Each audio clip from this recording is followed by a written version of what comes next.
Hi book besties, welcome or welcome back to my channel. My name is Ash and you are watching Smokedshelves. Hello, welcome back to another video. We are incredibly almost done with the month, incredibly far in the year, and so I have my mid-year freakout book tag. That, I don't know why that is a mouthful for me and I always mess it up, but it's my mid-year freakout book tag. This tag has gone around booktube and booksta and probably BookTok at this point for many years. I am not unique in doing this. I actually don't know the creator. I did it last year as well on my Instagram, which I really enjoyed, and so I knew that I wanted to do this in video form whenever if I had ever gotten a booktube channel. And now that I do, I finally, bit the bullet. It's not the right statement, but I finally put the time and effort into it, and so here we are. I am gonna do it in video form because I like to ramble, and this is the best way for me to do that because you're limited with your captions, and yes, you can do a pinned comment, but it's annoying. You need another account because for some reason on Instagram you can't pin your own comments. So stupid. Instagram is a mess of a place. Why am I still on there all the time? Like literally all the time? I don't know at this point. I really don't. But I am. Jumping over here as well, I have the chance to do the longer form version of this. And so here we are. I have read 44 books so far this year, currently working on 45 and 46, one audio, one physical. But I'm currently, I've read a good amount of books this year, and not as much as some of the BookTok girlies. I just don't know how they do it. The BookTube girlies, the BookTok girlies, even the Booksta girlies. Some of y'all read an incredible amount. I am impressed. But 44 is really good for me considering I'm still a full-time student.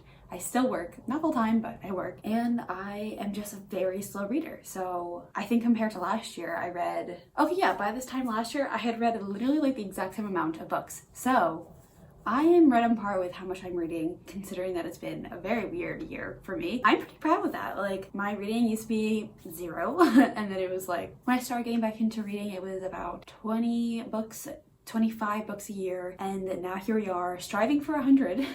We'll see if I get there. I am behind on my goal, but we're striving for 100. I'm okay with that number. And so let's just go down the line. I actually wrote notes for once. So if you see me looking down, obviously there's questions that I need to look at, but also I have all of my answers because I sat down and took the time to figure out my answers for this. I'm learned, I'm figuring it out. Also I don't need to struggle for the words as much as I usually do doing these types of tags if I have it all written out. So it's for the benefit of you and me. Me, so I don't have to edit as much mess. You, so you have, maybe a shorter, more streamlined version of the video. But you know what? I say that and I'm currently like 5 minutes into filming and I haven't even started. So yeah, let's do it. So the first question is, the best book you've read so far in 2022? Because I am an indecisive little bitch, I will not have an answer full on to this until the end of the year when I look back and maybe, potentially, hopefully reread both of the books that I'm thinking of right now. But I, as always, am between 2 books. One I read very early in the year, one I read much more recently. Both incredible books. Both books I am so grateful to have in my life. Both books you probably know that I'm gonna mention. I feel like none of this will come to a surprise to you if you've been around for a little while in here and you've at least, if you've been here from the beginning, even more. But if you've been here the past month or so, you would get one of these. The first book is A Marvelous Life by Freya Marsk. This book I read at the start of the year. I did not expect to read potentially my favorite book of the year so early on, but I have a tattoo, so that just tells you how much I loved it. And Robin and Edwin still own my heart to this day. It's really bad. It's unhealthy. I cannot stop thinking about them, or that magic system, or that book, or just like giving them a hug. If I could do that, I would be okay with that. Go back in time, give them a little hug, and leave. That's it. That's all I need to do. So that is my first option for my favorite book of the year. It does really hold strong. Like I said, I cannot decide between the two, but like I feel like my gut's telling me I know which one. But also like I don't know. I'll know more towards the end of the year. The second book that is potentially my favorite book of the year, or at least one of my favorite books so far of the year, is I Kiss Shara Wheeler by Casey McQuiston. This book I read not long ago. I read it at the end of May, shortly after it released. I flew through it. I don't think I've read a book so fast in so long. Like I've been very slowly getting through all of my books in the past few months, and that book was one of the few books that I read just like within a day, casually, just couldn't put it down. Casey McQuiston knows how to hook me in. Their books have been some of my favorite books of all time and have made the top lists personally in the past couple years. Not surprising for me. This one especially hits very close to home, and just we love the book. So those two are definitely my two choices right now. We'll see if I read anything in the future that will, what do I even want to say? Like, that will bump it down and compete for the position. The next question is best sequel that I've read in 2022 so far. I haven't read many, but I will give you my top three because, like always, I can't decide between one. But my top three sequels of the year so far have been The Gilded Cage by Lynette Noni, Kingdom of the Cursed by Carrie Maniscalco, and Our Violet Ends by Chloe Gong. These three books have an unhealthy hold in my heart. They all have put me through the ringer with emotions and just stress and anxiety for some of them especially, but pretty much for all of them, and really do hold special places in my heart. They are all either favorite completed series of mine, or favorite almost completed series. I know the Prison Healer and I guess Gilded Cage. I know The Blood Trader just released, but that book is back in the States right now, so I cannot read it. I have no means to read it, and I'm not going to be paying for an audiobook or an ebook of it because I just don't think I would have the time to pick it up anyways, and there's no library copy for it yet that I've seen. I'm just waiting for that one, but it is technically completed. Not for me yet. One completed, one technically completed, and one almost completed. Kingdom of the Feared releases very soon. Either way, all three series that I hold very dear to my heart. Three incredible, very different fantasy series. I haven't read much fantasy, but the fantasy that I have read has been chef's kiss, top tier, grateful for that. The next question is a new release that you haven't read yet but you want to. I have so many. I just posted a reel for my reel challenge of 25 recent releases, some from last year, but most from this year that I haven't read yet. So yeah, so I'm pretty sure I've picked 5 that are not on any of those lists. So even better. So here's 5 more recent releases, because apparently I can't give enough books for my own TBR and your TBR. I really am sorry if I've ruined your TBRs in recent times.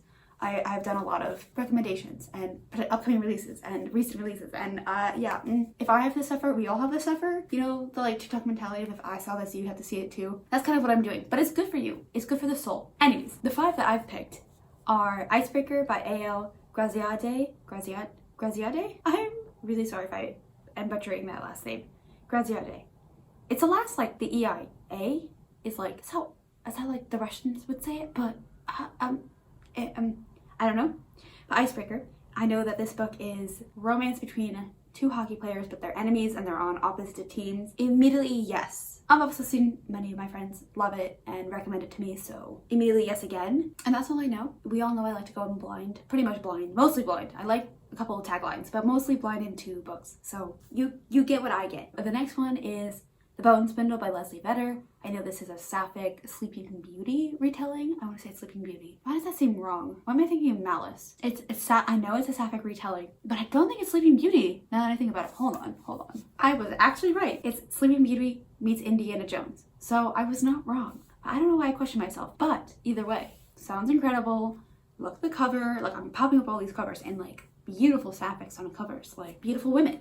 Like, what more do you want? I also think that this one was on my 22 releases for 2022 or something along those. I can't remember the exact title of that video, but the one that I always put at the end of my videos as a recommendation, because I love that video. I love how it turned out.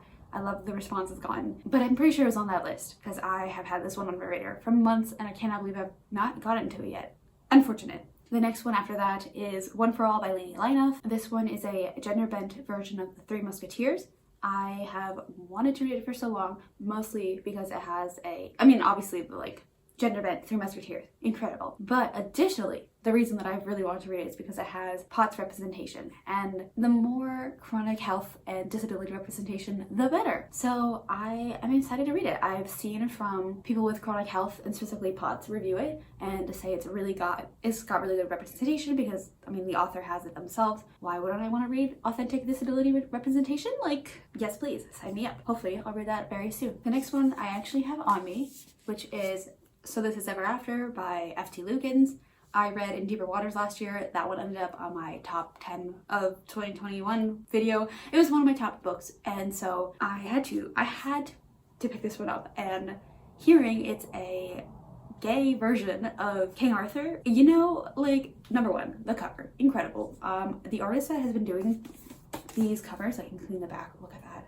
But the artist that has been doing these covers, I follow them on Instagram now, and I'm so glad that I do. They're so stunning. It's ridiculous. It's ridiculous. Like, there has no right to look this good. But also, it's an Achillean version of King Arthur. And if you know me, you know BBC Merlin is one of my all-time favorite shows. It is a comfort show of mine. I've literally seen it like over 5 times at this point, probably. I typically rewatch like every other springtime. I don't know why. It's just something I started doing in high school, and I have continued that tradition throughout undergrad and now grad school. I watched it last year, so next year, coming hot, will be my next rewatch. I'm also getting a tattoo of Excalibur from BBC Merlin, so you know that King Arthur and Merlin are a lovely duo that I love to see, and I will pick up any retelling of King Arthur. Give me suggestions if you have any. I have a few other queer versions, but I was looking for more, hence why this is on my list. And finally, another book that I have picked up recently and have with me, Portrait of a Thief by Grace D. Lee. I don't actually know too much about this one, but what I do know is that it is a heist story, and I just read Aces Wild, which I liked, but the heist itself disappointed me a little bit. So I'm really hoping that this can give me the satisfaction that I need in a good heist story. I want the hijinks, I want the over-the-topness, I want the planning, the scheming. I've got 10 steps ahead of you kind of mentality, and I'm hoping this will do this. And so, yeah, this is definitely a book that recently released that I want to read so badly. Okay, next question. Most anticipated releases for the second half of the year. Again, I'm gonna give you 5 because I can't not. I just can't not. So the first one is A Scatter of Light by Melinda Lowe. This one is a companion set in mostly modern day. It's like, I think early 2010s, but it's modern day. It's a companion to The Last Night at the Telegraph Club, which was, again, one of my top books of last year. A book that made me cry, really sobbing, but just like hit so close to home. This one is meant to be set like right after gay marriage was legalized. I have seen nothing but great reviews from it so far from people I love. It's obviously coming out there's a few more months for it yet, and I haven't seen many people read it yet, but I have an arc for it, and I cannot wait to read it soon. I really cannot.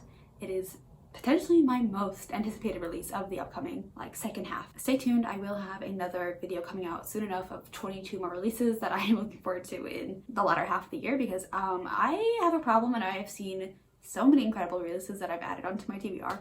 It's kind of bad. If you want the full list, I'll link it down below, but I'll have a more filtered version with thoughts. So yeah, that's my top book of the latter half of the year. After that, I have Foul Lady Fortune by Chloe Gong.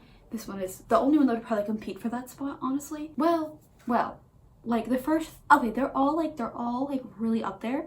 So I can't say that Scatter Light is like the top, but like it really is, but like it isn't. Like they're all so good. Foul Lady Fortune is like the companion duology for These Violent Delights Are Violent Ends, and it's following characters after what has happened in, well, the end of Our Violent Ends, and mainly I think we're following Catherine? No. What is the other cousin's name? Oh no, I'm really blanking on her name right now. If I can remember, I'll put the name up, but one of the cousins. It's following one of Juliet's cousins. What is her name? Oh no, I don't, either way. We're following her mainly, and we have like a little group of people, but I think we have cameos from other people back in the first book. I think Elisa has a storyline or a POV, so yeah, I'm really excited for that one. After that, I have A Restless Truth by Freya Marsk, which is the sequel to A Marvelous Light, and this would I don't know, like these three, like really, they really do be up there. A Marvelous Light is following Robin's sister, Jude. Why do I want to say Jude? I don't remember her name. I'm so bad at characters' names, but unless they're like the main characters and I'm genuinely obsessed with the book, I will not remember the names, and it's really bad. I mean, I have shitty memory as it is, but like names even worse. But we're following the sister of Robin, and it's a sapphic pirate love story type, like it's a pirate setting. They're on a boat. They're on a boat. So iconic. I cannot wait. The last two are ones I'm definitely excited for, but I'll just say them quickly because I'm taking too much time for each question. It's Kingdom of the Feared by Carrie Maniscalco. This book, I don't actually know the exact date it releases, but I mean, it's the last book in the whole Kingdom of the Wicked trilogy, and I cannot wait to see the ending. I will be sad, but it's okay. And then also I have The Sunbearer Trials by Aidan Thomas. I've read and loved Cemetery Boys. I have Lost in the Neverwoods by him back at home. I've not read it, but I am excited to read that one. I'm also excited to read this one. I've already pre-ordered it to get those pre-order goodies. I want those cards, and I've got it signed. I've got a signed copy. So I'm very excited for that one. I think it's gonna look incredible. I really cannot wait. I won't say more than that. Like I could, but I really should be quick with this because I don't know how I've already almost spoken for half an hour. I told you I have a problem, guys. If you didn't believe me now. Okay, question 5. Biggest disappointment. I have 2 answers for this one. One is like a surprising disappointment. I did not think I would dislike it as much. And one is like not surprising, but it is in the sense that like, how could it be so bad? I don't know which one the second one is. I have ranted about it a lot recently. But the first one is The Roommate Risk by Talia Hibbert. I read it after really enjoying the Brown Sisters trilogy. I wanted to branch out, see how their other stuff was, but it was a 2-star read. It was not it. I didn't like either perspective. Jazz, I think was her name. She irritated me. That's all I want to say. She irritated me. Rahul, I think, yeah. He was not great himself, but like a teensy bit better. Both of them together, not great. Don't think they should have gotten together, honestly. I just don't think, 1, I don't think they're gonna last when the book is over. And 2, they had a lot of problems. They just had a lot of problems. That's it, bottom line. And then the second book, we have Ignite Me by Tahir Mafi, the third like full-length book in the Shatter Me series, and the book that was meant to be the finale of the Shatter Me series. It's not anymore, obviously, but if you read the acknowledgements of that book, she said it was the series finale. I'm gonna like link up to that video, that vlog, where I talk about it in detail, but oh my god, the worst series finale I've ever read. And I know they have more now, but keep that in mind when I talk about that book and like bash it. I'm sorry if it's your favorite, because I know a lot of people love it, but I don't get the hype. I really don't. But moving on to something more light-hearted, I guess. Biggest surprise? I have 2 as well. I want to balance them, you know? I want to be balanced in my opinions. So the first one I have is The Romantic Agenda by Claire Kahn. I felt like I knew I would like the book, but I wouldn't have thought I would have liked it as much as I absolutely did. I mean, it's a 5-star read of mine. It is definitely one of my top books of the year so far. And the ACE experience just spoke to me so much. Like, it was spot on, just so well discussed, so well represented. And we had 2 ACE characters that were very different on the spectrum. It was just a great delight, a big surprise. And I cannot shut up about it. And I'm pretty sure I've caused a few people to pick it up too. So my work is doing well. The other book that I definitely think is a surprise, not as much, but one that I was really excited for and was really worried about, which is Zachary Yang and the Dragon Emperor by Xiran Jie Zhao. And the reason that I'm putting it under a surprise is that I love Iron Widow, and I was just so worried that this would not hold up. In the sense that it's middle grade. It's compared a lot to Percy. At least I've seen it compared a lot to Percy, and like I can see the comparison, but like it's a very different vibe from Iron Widow. Iron was a lot more grittier, a lot more dark, and like yes, Zachary Yang does talk on some darker topics and touches a lot of important discussions, and I'm grateful for that. I've discussed about that a lot, but I was so worried that it was just not gonna hold up for me, but it did. It was a 5-star read for me, and I really adored it, and it's just such a good, like, hearty book. I don't even know if I'm saying the right words for it, but like, I was so worried it wouldn't hold up, and I'm so grateful that it did hold up. It's definitely bumped Xiran into a very top spot of authors, like an author that I'll buy from, basically, like, quickly becoming a favorite author of mine. That is why it's a surprise. It was a worry of mine. I was just, you know, you're just always worried that your favorite author is gonna be like one-hit wonders. That was how I felt with One Last Stop last year, in Casey McQuiston. It's how I felt with Xiran. It's valid. It's a valid worry, and I'm grateful, and I'm surprised that their work has held up so well for me. Segue to the next one. We have favorite new author, which can be like a debut or someone new to you. I have 2 answers for this one. One is a hesitant yes for this, and one is like pretty sure it'll be a definite. My hesitant yes for this is Talia Hibbert, and that's only because while I loved Chloe Brown and the Brown Sisters trilogy, I did not love Roommate Risk, so it's hesitant yes because I am like 3 for 4 basically, but the 3 are on the same series, so it's like 50-50 in my mind. So yeah, she's a hesitant favorite new author. I see the love for her, and I want to be in that group of loving her stuff and being like, I will always pick up what she writes, but I'm not quite there yet, and I need to read more from her, and I definitely will. That's why she's hesitantly a favorite new author of mine. Second author is Freya Marsk, the one who wrote one of my favorite books of this year, Marvelous Light. While that's a debut, and also obviously new to me, I wanted to put her into this list because I am just obsessed with A Marvelous Light, and I think at this point, if they keep writing the way they write with whatever future series they have, because I don't think I could be rooted for A Marvelous Light like as a series.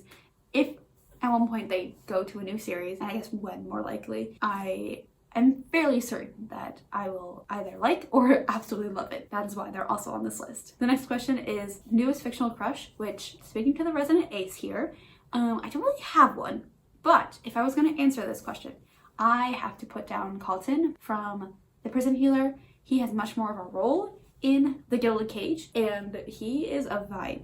I adore him. He's not really a crush, but I adore him, and I love him as a character. So he's like a platonic crush. Like, I want to be friends with him so hard. He's my squish. He that's literally, honestly, he's my squish. I love him and I want to be friends with him. What's the best way for me to like pitch him to you as a character? Basically, I've been telling people, if you like Nikolai from Shadow and Bone, Grishaverse world, if you like Nikolai, you will love Carlton. He's got the same vibes and it's incredible. I adore him. He grew on me so quickly.